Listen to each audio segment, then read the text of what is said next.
Welcome back. Now, in a few days, Nigerians will go to the polls to elect new leaders who will steer ship for the next administration.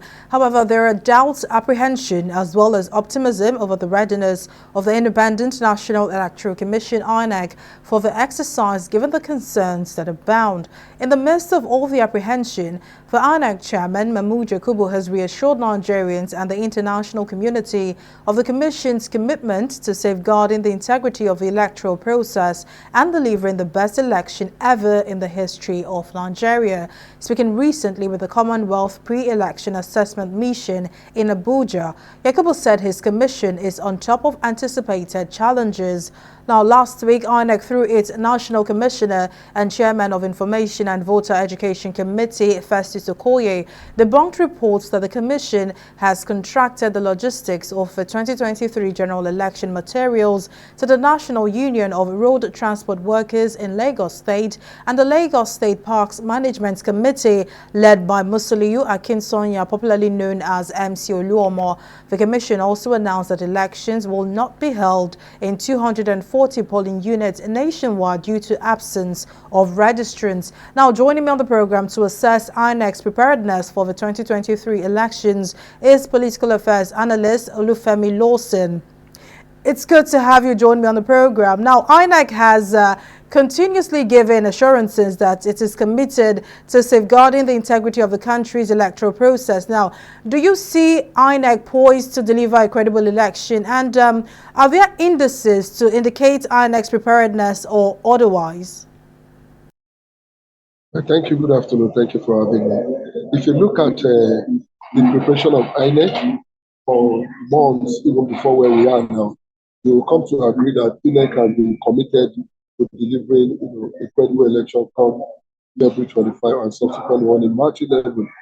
INEC has not only been up and doing or up to the task in the area of the provision of the needed logistics and manpower for the towards this election, but it has also demonstrated the capacity to engage stakeholders in the media, in the civil society, and every other important structures that are needed to enhance the capacity of the Commission towards delivering a credible election. So we must give kudos to INEC under the current leadership for the innovations and preparations that has really shown that, that's given a lot of hope that we'll have this election come February 25. Well, Nigerians have been looking forward to this election, but somehow there have been reports of illegal possession of the permanent voters' cards, the PVCs, in the country. Just recently, over 1,000 PVCs were recovered from about 516 illegal immigrants from Chad, Niger, and Togo who were arrested in Kaduna State. Now, would you fault INEC's process of the PVC registration and collection?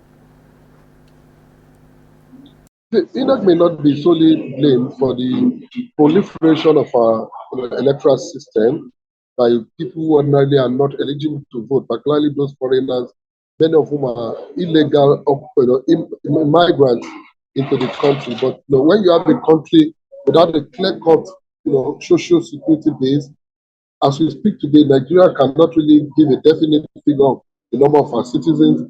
There is no social security number for citizens. Everyone can just walk into any institution of government and participate as a Nigerian. You realize that almost in every neighborhood today, you find foreigners from Chad, from Niger, from Togo, from Benin, doing one sort of domestic work or the other. And these are the categories of people that have found their way into registering to participate in our elections. So we must commend the security agencies for being able to fish out these elements who are not eligible to vote in our elections, but have found their way to picking up, to getting registered and picking up our permanent voters card. And what is important is that INEC and the security agencies should look deeper, more especially on election days, into scrutinizing the identities of voters to ensure that foreigners are not allowed to vote in our election.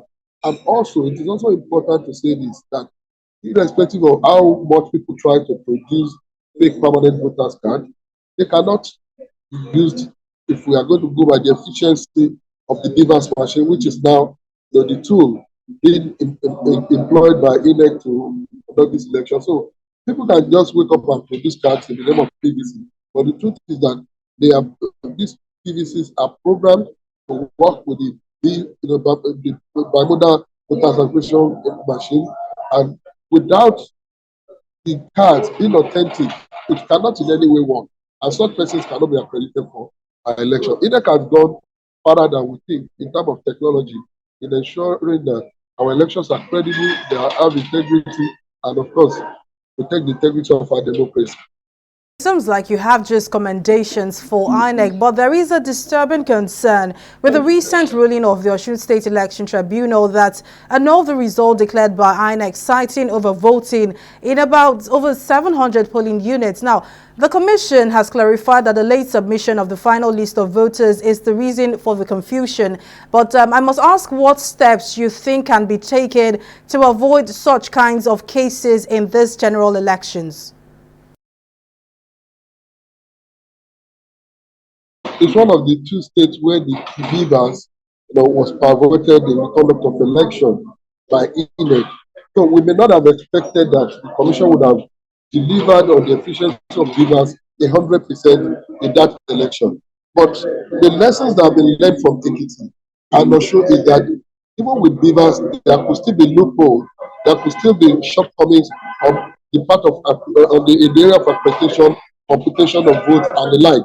And that is why this election is going to be an opportunity for INEC and other stakeholders to improve on the capacity to ensure that votes count, accreditations are properly done.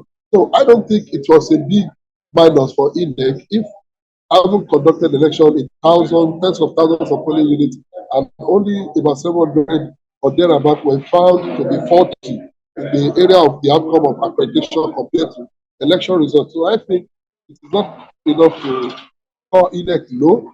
It's only important that we ask INEC to learn from the lessons that have been exposed, that they have been exposed to by the virtue of the outcome of the Osun governorship election, in order to improve on the future election, particularly the forthcoming presidential election in the country. All right, now political affairs analyst Olufemi Lawson, thank you for your time and your contribution. It's my pleasure. All right.